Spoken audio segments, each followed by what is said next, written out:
Now, welcome back to the Better World podcast. Today we are going over chapters 25 through 31. I'm Carolyn Leonard, and I'm the associate producer on our project. And I am drinking water because it represents my tears. Next. Hi, I'm Ash. I'm going to be playing Fenris, and tonight I am drinking a blood orange tangerine sparkling water. The blood orange felt very reminiscent of the Blood Oath chapters that we have to. There's going to be a lot of talk about that, so it felt very reminiscent of that. I'm Rebecca. I will be playing Rowan, and I have some hot cider with a shot of fireball in it in honor of my dear wife, Fireheart. Okay, so like I said, it's chapters 25 to 31, and I decided that the theme for these chapters simply is pain because there's a lot of physical pain, a lot of emotional pain. Basically, everybody is in some kind of pain in these chapters. So we'll start off, I guess, with a summary of chapter 25. So we are with Aelin. She is being tortured by Karen in the tent, or this is the first time I think she gets realizes she's in the tent. She's panic mode because she is thinking that she's going to get a collar around her neck, and be, a Valg at that point. He is an absolute sick fuck and decides to use fire to torture her, which is just evil on many levels. And we're also told about the rescue crew that's kind of waiting in the wings for her and that they are nearby. And Rowan is there and he kind of gets a feeling and feels that he needs to start the rescue plan earlier than expected. So what did you guys kind of think was what was that feeling? Was it like the bond, the mating bond? Like what was going on there? Because it seemed a little bit like, was it gods? I don't know. Intuition?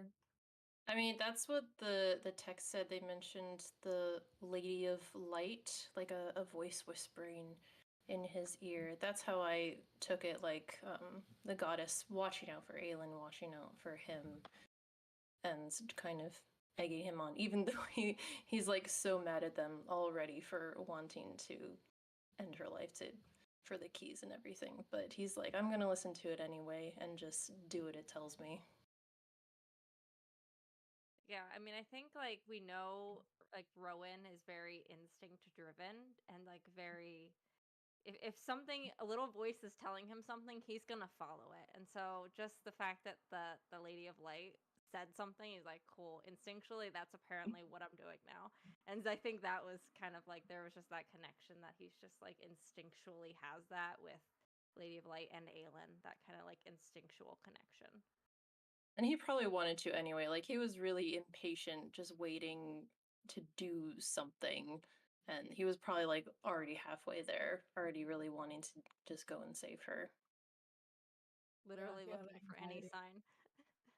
Yeah. It's like if somebody breathed wrong, like I'm gonna go get her. Exactly. Um, I guess we can go chapter 26. I feel like these chapters, like we almost need to talk about them as a whole, not like in parts, but we can go through. 26 is Galen kind of decides like it's now or never. So she, in a classic fashion, decides to tell Karen he has a small penis. Um, Although they don't say the word penis, we all know what it means. She couldn't use spice in this, I guess. Mhm. And they kind of fight for a bit because, of course, he's like, "I don't have a small dick," um, and you almost kind of Priorities. think that he's about to win, and then she doesn't win, and that's when I feel like Ash, this is all you now. Fenris like goes through a whole thing in his mind and decides Mhm. that he needs to figure out a way to break his blood oath with Maeve. Um, and then he does, and he says he's willing to die. So like, what for you, Ash, as like you're gonna be Fenris? What Mhm. was that like for you? What was that like for me? What Well, was I that think like it's for you? I know that was a weird way what to was phrase that it. like? What are your thoughts on that? Very traumatic and sad is what it was like for me. No, I think like this is that it is both Aelin and Fenris's like breaking point all in one. Like they are both at the point where it's like they literally have nothing left that they are like their only way out they're thinking right now is death to their problems, to not get to whatever is worse. And so they both have this moment of like they have to make a decision, and they make that decision despite knowing that like death is the most likely outcome. And I think it's like it's just a really good moment for Fenris, and it's like the first time he's really A good moment making for a him. decision for himself. I guess would be the best way. Like he's making it for Aelin, but he's also making that choice for himself to do that. Yeah. I feel like his brother's death really pushed him to that point as well, like being like, okay, well, there's literally nothing to lose at this point. Yeah, that's Gotta true. do She whatever you made him can. nothing to hold over his head anymore. So it was just like, Big why not? mistake on her part. That's Yeah, true. That was kind of dumb of her. Yeah.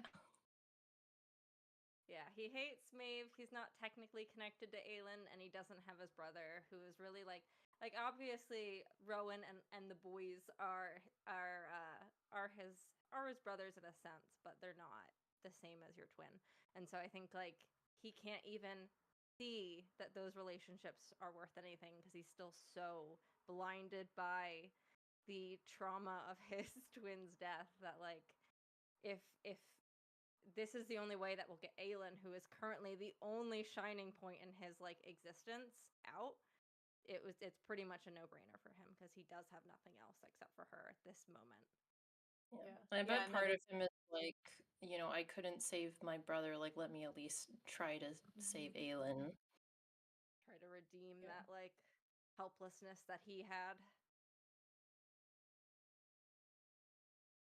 Poor guy. And as we move on to He goes chapter so much. 27, continues poor guy. It's basically it's a very short chapter. It's basically Fenris and Karen are fighting, and giving Aelin that chance to run, basically. I think she kind of unties her, or not unties, it's metal, you don't really tie that, but gets out a little bit of something, I think her legs, and then um, she runs, and you get the news that Rowan is starting to enter into the camp. I guess I'll just keep going for summary of 28. And so then it switches sort of different point of view. It's at Lorcan, and Lorcan is also kind of getting the vibe that he needs to go early. He sensed like a disturbance, but for some reason Rowan isn't signaling anybody that he's starting early, which like, come on, Rowan, get it together. Yeah, But did he forget or something? I don't know what I he don't was know. doing there. I think because I he was don't know. going He's got early, a like lot was of. he embarrassed maybe? Or maybe he didn't want them to come because he thought that maybe he just needed to do it himself. He is kind of that kind of guy. I'm checking Yeah. real quick. I don't know. It doesn't really say, I don't think. Um, Yeah, he doesn't even mention it. I don't think he even realizes that that's what he's supposed to do once he hears that voice and starts going. yeah.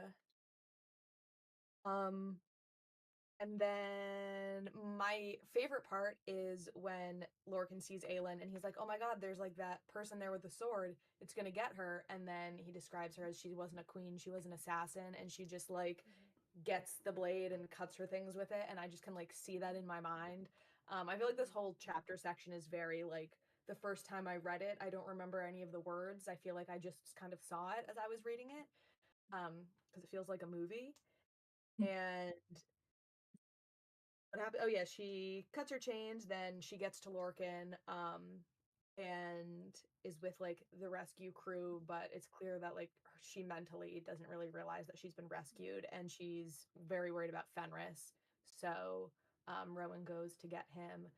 And in this chapter, I saw something recently on TikTok, probably, like one of those theories that I thought was interesting, where they were saying that like the reason that Aelin realized that she was actually being rescued and that it wasn't something Maeve was creating was because she saw Lorcan first, and like Lorcan kind of sucks, and that like Maeve probably wouldn't think to put Lorcan in her mind as the rescuer. It would have been Rowan, so like her seeing Lorcan first maybe kind of made her be like, "Oh, this must be real." But I don't know. She might have also realized that it was real, but I thought it was a cool point. That makes a lot of sense, actually. Yeah, I mean, we just like later on see that she has a little bit of trouble with with reality versus what was happening to her. So I think it's very I think that makes sense that could have been subconsciously before she even like recognized that was something she had an issue with. Yeah. That like grounded her in reality, because yeah, that would be very far-fetched to like the like very seductive vision she was kind of shown of Mhm. life. Yeah, she'd be like, "Oh, Lorcan, why? No seduction This there." doesn't make sense. And then we continue some trauma, and with this time it's Rowan's trauma. In Uh-huh. chapter 29, another pretty short one, but Rowan Yeah. goes to try and get Fenris, which kind of surprises me how easy it was to get to that tent, but nonetheless, Rowan then is faced with seeing the situation that Aelin has been in.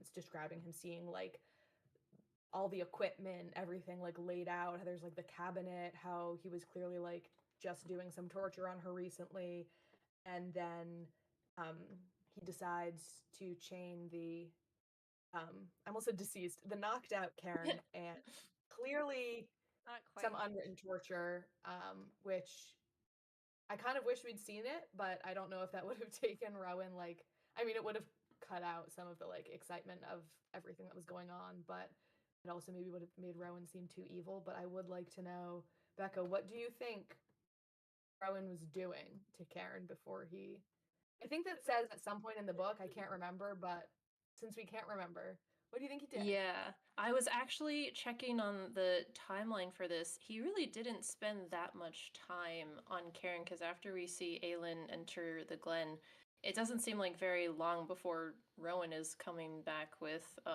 Gavriel and with Fenris. I feel like Karen was probably like, you know what, I'll tell you anything you want to know.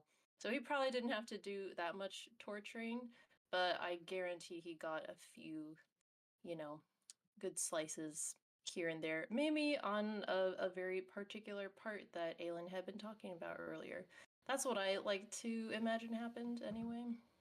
That's what I like to imagine happened too, because like at the beginning of the book, when he's clearly kind of like gets off on torturing and she Mm-hmm. can feel it, like he needs that Yeah. gone. Like he's don't use that anymore. I mean, it's so small anyway. Like, what difference does it make, really?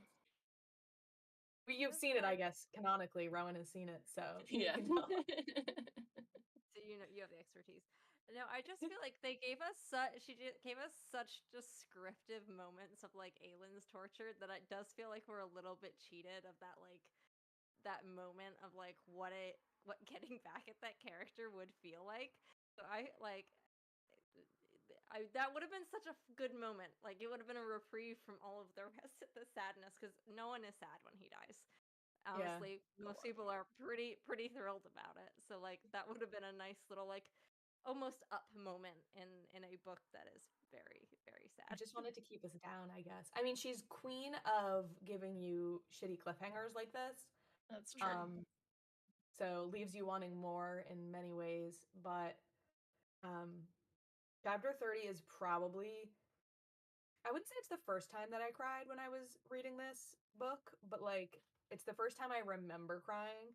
Um because this has the infamous take it off sequence. Oh my god. So she can't get any like her gauntlets, her mask off. She starts saying take it off. Um if I think about it too much, I get upset because you can like feel it, like somehow it's visceral. And then Rowan comes back. Um he's a little bit more calm about trying to help her, but everybody like nobody knows what to do.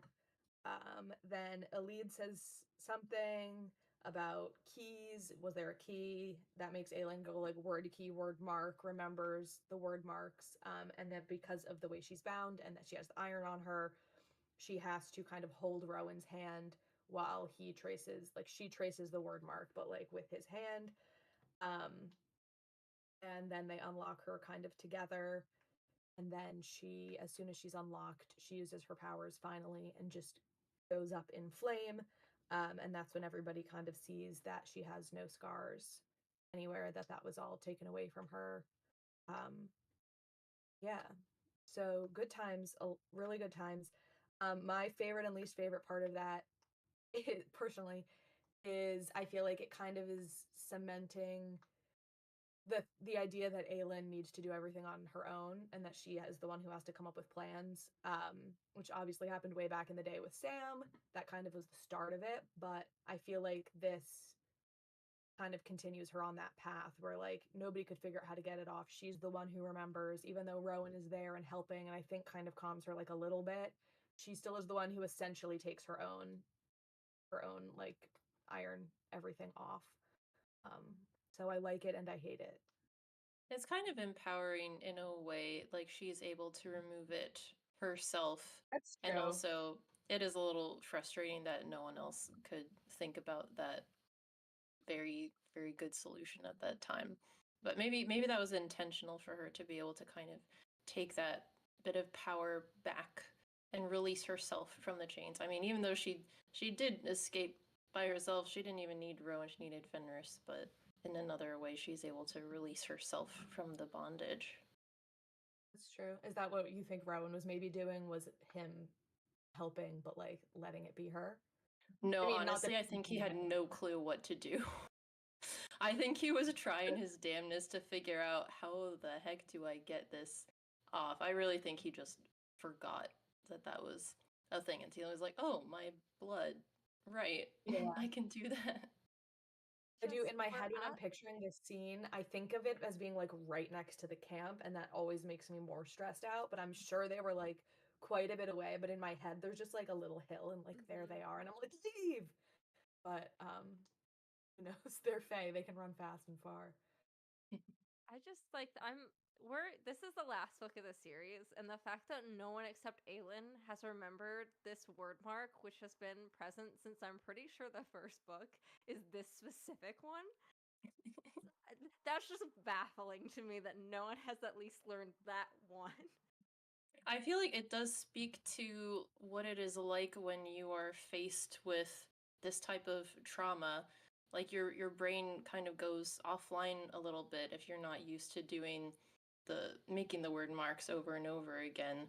Like if I were in that situation, I'm pretty sure I would forget everything I knew because you're in such shock and trying to figure out what to do. It takes like a little bit of getting your amygdala back online to then realize, okay, here are the possible solutions. So it feels very realistic for me. Mm-hmm. Yeah, that makes sense. Where am I? Chapter 31 is after Aelin like burns herself off. Rowan sort of notices like, oh, she has new skin. Is his thought like they've tortured every bit of her except her face, basically, which is depressing. Um, and then I thought it was interesting that it's like right between chapters 30 and 31, when they describe her burning herself off, or like the way she's walking over to Fenris or something is now described as queenly, whereas before Lorcan sort of said like, oh, not queen assassin, and now she is queenly. So I just thought that that was kind of interesting, the like comparison, how she can kind of switch her two personalities, her two personas like that. So she goes over to Fenris, who is clearly fucked up. um he's mostly healed, but he has dealt himself a large mental blow with that blood oath situation. So she decides to give him the blood oath, and then commands him to live. So he does survive. um then they are led away by, they're saying like, we need to get out of here. And the little folk show up, and they kind of lead them off, and bring them to a underground cave system, where it's clear it's some very like old underground cave situation, and Aelin sleeps. And throughout all of that, this is like the most she speaks, quote unquote, besides saying take it off. But it's all very quiet. Throughout all these chapters, a lot of her conversation is through blinks, like she did with Fenris. So this is like a solid several 6 chapters or so where Aelin isn't speaking. And as somebody who usually likes to like boast and be very verbose, it's kind of like haunting, I guess, to like think about that. Like this has taken her down so much that she's not even talking. It hasn't really even like said anything to Rowan, honestly. Yeah, I it's feel very like the in her opposite of mind, how she's been portrayed, because she's always just like she always gets in trouble for talking, so it does feel very, very haunting that we get basically nothing out of her. It's very disturbing. I feel like in her mind, she might be trying so hard to figure out, is this real? Is this real? Even after seeing Lorcan. But I feel like that boastful part of her doesn't want to reveal that to everyone else. Like, she's trying her best to show that strength as much as she can without giving away, like, how terrified she is. Like, Yeah, 'cause it that feels even like it's a happens very big battle. when she's saying, take it off," and at one point, like, she's shaking, and then Alid notices that she's like, "Oh, she stopped shaking," and then realizes that she didn't really, she's just trying to hold it in and look Yeah. strong, um, which is also sad, and I think interesting that I mean, a little bit of kind of from Aylin's point of view, but it's all before it's like she runs, and then we only see it from an outside point of view, which I think is probably kind of, is on point, I almost said, on purpose, so it does give us more, like, we don't know what's going on in there, and then when this chapter ends with her just going to sleep, like, we have really no idea what she's thinking. And she seems to be dissociating a lot, like her eyes are becoming unfocused and kind of blank. And then when she has to do something, like when she has to save Fenris, she hones in, she focuses on. And then when that task is done, it's like, okay, back to dissociation, trying to just get to the next place, trying not to think about everything that she went through. She must be so exhausted. And just being able to get to that cave, she's like, okay, I'm done. I need to knock out for several hours. Yeah. So, what do you guys think? I feel like these are actually super key moments, especially for your character, Ash, but what are Mhm. things that happened in these chapters that you think will sort of like inform your character or inform how you play your character or whatever in the Better World film? Ugh, I mean, this is just such a pivotal moment for Fenris because it's like it is the end of all of this, like not just the shit that they've dealt with the past couple months with Maeve directly and like with Karen directly, but like he hasn't wanted to be a part of Maeve's anything forever, and so this like pivotal moment where that all changes at once, and so like that is going to fundamentally like even though he is happy to be out of it, it takes you a very long time to like unlearn a lot of things and like feel safe. And so both him and Aelin are going through this like new world of safety that just like hasn't existed for them in a while. And like that's going to be something that like takes him a while to deal with and takes him a long time to like actually feel fully safe with anybody. And like even so, that connection's still probably going to be primarily to Aelin, who saw him at his absolute worst. And so I think Yeah. it's always going to be something that carries through him, is like he's going to be constantly looking for that safety because he's not had it for so long, but he recognizes it's here. Yeah, and I feel like for these, I can't remember how old they are in Kingdom of Ash, but both of you are playing essentially immortals, playing Fey men, and I think they're at least a couple hundred, right? So they've been dealing with the Maeve thing for like decades and decades, and now, Centuries.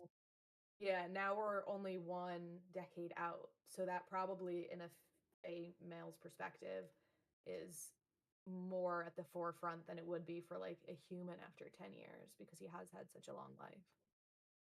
Yeah, and I mean, I feel like Fenris is really young. I think he's one of the like the younger of them, but like he had that entire existence with his like equal, Hmm. and that is all. Again, it's a drop in the bucket. 10 years is like a, the equivalent of probably 6 months of grieving, which like that's not going to go away real quick. That one's going to be haunting for a while, especially because the way in which the death occurred was Hmm. heavily traumatic and Yeah. something that like he does relive already. And so that's going to be something he's probably always going to relive to some extent, even if it gets a little bit lesser over time. It's not long enough for that not to be very impactful for him still. And he almost died too. Like, he was literally like, okay, this is it. This is the end. He was ready to go. that's got to be traumatic as well. Just having to have that in your minds and then being able to come out of that and then having to live with like, oh my gosh, it was almost over completely. And it seemed like it was a hard mental struggle for Fenris too. Like there's quite a few pages of him, like he makes the decision to break the bond, but it still takes mental effort to actually make it happen. Yeah, I mean, like we see him struggling like with the physicality of it. Like there's a lot of descriptions of him like like shaking almost, like he's like trying to break free of it. So like we can even see that like physical manifestation of like that like I mean, it is like a leash in this case. Like you can see that physical manifestation of like that leash on him that it's like you he's fighting kind of both barriers at once. The like mental break on it that allows him to do the action and then the physical hold that she actually has on his Mhm. body at this time. Which just shows how strong he is, like, as a person and how much he cares for Aelin. Like, that's his primary goal is to protect her. Like, it takes an immense amount of strength, I imagine, to break that kind of magical chain, as he put it. Like, just Fenris is one of my favorite characters. Like he's got such a big heart and he's so dedicated.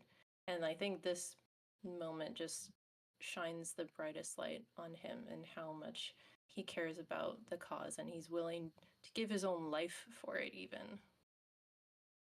I think too, like him accepting the blood oath and that first command, it's probably the first command that he's ever willingly listened to in like his entire existence. It's probably the only one that he was like, probably it was hard because he was prepared to die. So like being given Mhm. the command to live is like probably pretty jarring when like literally like 30 minutes ago you were like, oh, I think I'm gonna die for her. Like that's a probably pretty jarring change in itself, but then it's also something like it is his choice and probably the first uh command that he's ever been given that he's been like, yes, I will listen to this and I'm Yeah. happy to listen to this. Yeah. And she was really only giving it so that he did live, so that like his Mhm. Fey being was like, I must do it. Because she was worried that he wouldn't.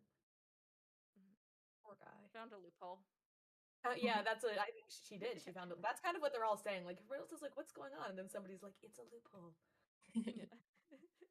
And what about Rowan? Yep. What do you think Rowan will carry through from this traumatic experience to his Yeah. life forward? Well, one thing that I noticed was how when he was cutting through all of the guards to get to Aelin, he like shattered their brains with half a thought. Like had could care less about everyone except the people in his party. And it even said like there was ice in his veins. He willed ice into his veins. And I think that visualization kind of shows how he has to become actually very similar to Aelin, becoming an assassin to survive. He has to become this force of just ruthlessness and sometimes viciousness in order to get the job done. But now, 10 years later, he probably doesn't have to be that at all or as much. And I imagine he's probably still trying to figure out like who he is without all of this fighting, without needing to have that ice in his veins and being able to like live in peace. And even in the midst of all this, he was thinking about his past life, like taking Aelin to his home in the mountains and talking about how he's still like grieving the loss of who he thought was his mate. And even that is still in his mind when he's in the midst of this very intense situation. And to still be carrying that 10 years later, which as was said before, is probably just a blip in time to him. There's a lot that he's still trying to figure out, I think. And this moment of seeing Aelin in such a vulnerable state, I think was also probably very scary for him. And he seems inclined to never let that happen ever again. Like his primary goal is to protect his family at all costs, even if it means the deaths of people that he used to train beside. which is a really hard thing to do for anybody. Yeah. Yeah, I feel like this like nobody had I mean, I don't know how you'd get out of this with no trauma, but like it was super traumatic for I feel like everybody except maybe I would say his name wrong because I want to say Gabriel, but um Gavriel, there's like too many vowels going on in there. Um he seemed like he was kind of maybe just that's my business. He's used to it. But for everybody else, it seemed like it was a big ordeal. And then just like poor Leeds just like standing in the woods, just waiting for it all to happen. Like she can't do anything. She's not only a human, but short and has a bum leg. So we didn't get too much from her point of view. she can't even like hear what's going on like from far away. Like Right. she's completely in the dark in Just comparison. like, She's like, I hope okay. things work out and they all come back to me. Like that is her role, and that sucks because that feels very powerless and like a It does. moment and where like there's a very big pivotal thing happening.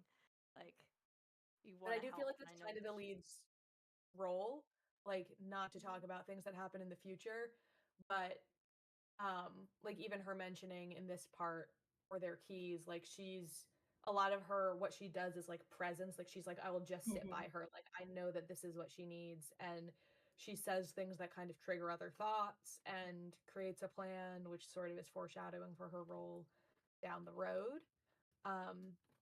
But yeah, I just feel like that, like if I was a lead, I would be I don't know what I would do. I'd somehow feel like I'd be more tense than the guys who are able to like put their nerves into action. She just has to stand there. That's what I love about her too, though. She was such I imagine, a calming, grounding presence for Aelin, and being, as she's told by her patroness goddess all the time, look and see and watch.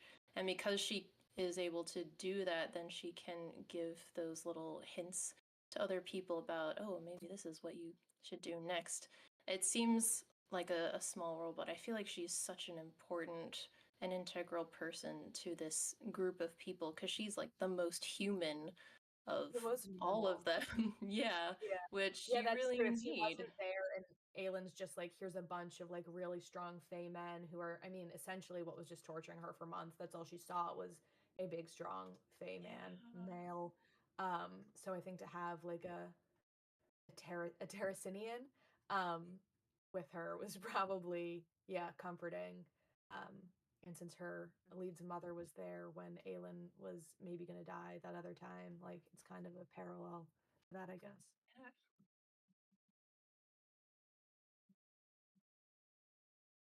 Do you guys have anything else you want to say about these chapter sequences? Anything I missed? Anything you wanted to touch on before we go into the MVP? I think another thing for like I think Fenris is like this definitely solidified his relationship with Aelin moving forward. Like obviously they've been together through the beginning of the book at this point, but like this is that moment where they've given everything for the other, and like that's going to be like that friendship is going to be eternal. Like that's going to be a very hard thing. They would have to do a lot of shit to break that kind of trust that they have with each other at this point. Like they both saw each other at like one of their worst moments and gave everything to the other to get out of it. So that's going to be something that like he's going to always be eternally grateful for her and have that trust, which I think he needs moving forward, and I think she needs too. And in many, like Aelin has a lot of different relationships that serve a lot of different purposes, and this is one that's like very quiet and haunted and intimate, but she needs that from somebody who can understand it, who isn't Rowan, who isn't like Yeah. doesn't have that kind of has a different connection with. Do you think they'll still be doing the blink communication 10 years later? Yeah, I think so. Because it's gonna be like they're all gonna slip into those moments where they're remembering the past and like it's you know it's messing them up in some way, and I think in those moments like you go to places sometimes where like you're in that space. So I think if they're Aelin or Fenris is feeling like overly stressed, like they might lose that ability to talk and like might resort to that in order to like have that sense of safety that they felt in a time where they couldn't actually talk. Yeah, it kind of in a not serious way reminds me both of like of siblings, and then there was that TikTok trend where it was like I'll say this when like I see an ugly shirt or something, and it was like everybody has that shorthand with each other, especially siblings and like longtime friends. I feel like this is kind of that version of their shorthand where like other people don't have to know what's going on, but they're always linked and can use the blinking as a linking and communication. Especially like I can imagine Aelin if there's some shit going on that she like, you know, when people come up to ask the queen shit, she's just fed up as fuck, and then like she and Fenris are just like blinking at each other and it's almost like a joke. I would like to think that they get to a point where they can use it in lighter situations as well as Yeah, dark I mean, I ones. could see it because they definitely probably both mess with people. It's just both in their personality to do so. So I'm sure that they would realize that it would be useful for those moments too, and They start absolutely making more code use where that it's like, form. look how ugly Rowan's hair is today. They're like blinking 12 times at each other. Yeah. Kind of on the same note, I was noticing, because as a therapist, I notice these things. They were using a lot of different coping skills throughout this whole ordeal that they kind of carried through the next few chapters and a little bit throughout the rest of the book. Like the repetition of telling the story, Aelin telling the story to herself over and over and over again. The repetition of "you do not yield" over again to remind herself of who she is. It mentioned taking steadying breaths to prepare herself, like some really integral coping skills. And also when she looked up and she was looking at the stars, like a way to ground yourself, looking at the sky, getting the bigger perspective. And I don't really know what kind of coping skills Fenris had created in that state, but like being able to find those ways of staying connected to themselves and to the rest of the world, because their whole world was just in that one little place for both of them. But they held on for such a long time, and it's so crazy to think about like 2 months straight of all of that pain and torture, and you can still hold on and know who you are. I really don't understand why Maeve let Fenris be in the room with her, because I feel like if they hadn't been together, they both might have lost it like several weeks before. But being able to Like have that that. was Maeve's one of her flaws is like I don't know how to describe it, but like rubbing things in other people's faces. Yeah. Yeah. So I feel like that was one of the flaws that she had was being like, it'll be like so hilarious for Fenris to have to watch Aelin get tortured and then like for them not to be able to talk to each other, lol. And then it kind of was her downfall because the human connect and she's not a human. Yeah, we did figure that out earlier.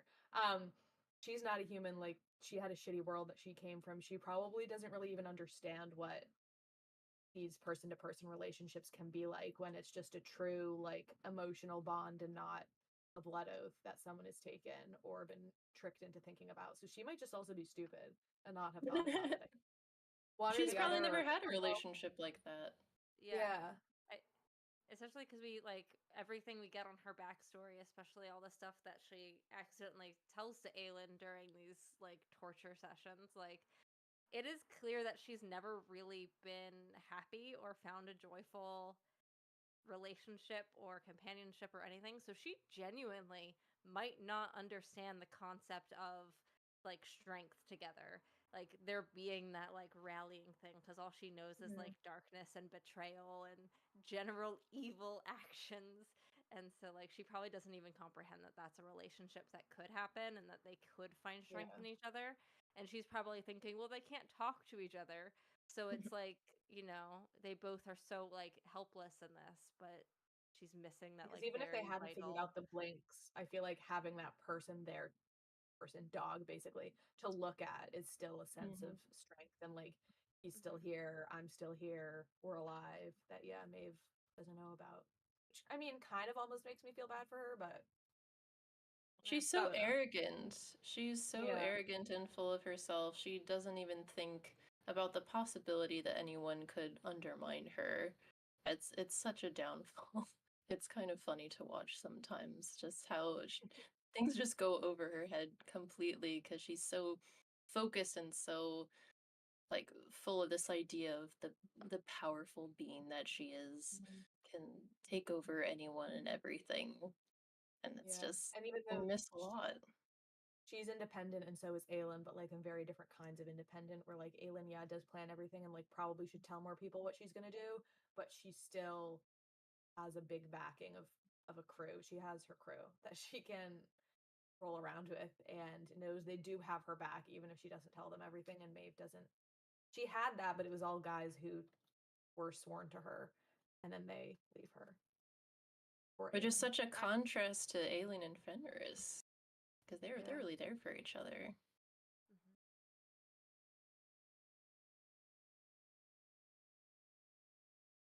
You good, Ash? There's something I was like, I know I was gonna say something about. I lost it though. It's gone. It's gone forever. Do we want to move Um, on to MVP and then maybe you'll think of it? we'll see. Yes, let's do We'll that. see. Um, my vote for MVP